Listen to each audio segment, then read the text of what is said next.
Et maintenant, nouvel épisode dans le bras de fer qui oppose le ministre des Transports à Christian Blanc, le président d'Air France. Dans une interview accordée ce matin à nos confrères de l'Humanité, Jean-Claude Guesseau, le ministre des Transports, réaffirme avec force son opposition à la privatisation de la compagnie.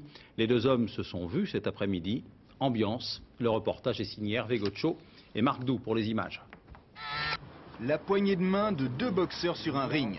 À ma gauche, Jean-Claude Guesseau, ministre des Transports. À ma droite, Christian Blanc, président d'Air France. Le premier est contre la privatisation de la compagnie, le second l'exige. Un véritable combat entre les deux hommes, malgré les sourires de rigueur d'une visite officielle à l'aéroport Charles de Gaulle. C'est la preuve du dialogue. Mais le ton est monté depuis leur première rencontre lors de la prise de fonction du nouveau ministre des Transports. Christian Blanc affirme qu'il faut privatiser la compagnie pour pouvoir s'allier à d'autres comme Delta Continental et sortir Air France du rouge. Jean-Claude Guesseau, comme les syndicats, estime lui que ce n'est pas utile.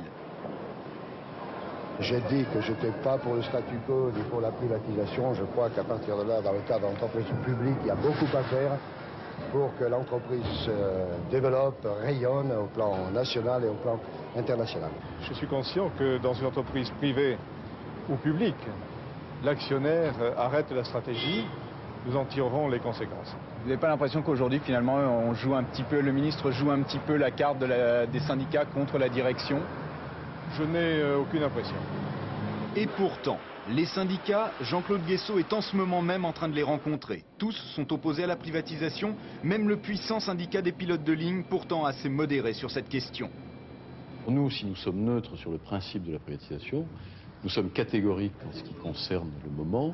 Ce n'est pas aujourd'hui le moment, car Air France n'est pas aujourd'hui une entreprise performante, capable de se défendre sur un marché aussi difficile que celui du transport aérien. Pris en étau, Christian Blanc va devoir s'en remettre à l'arbitrage de Lionel Jospin. Il l'a déjà rencontré fin juillet. Le Premier ministre doit donner sa réponse avant le 20 octobre, date du prochain conseil d'administration d'Air France.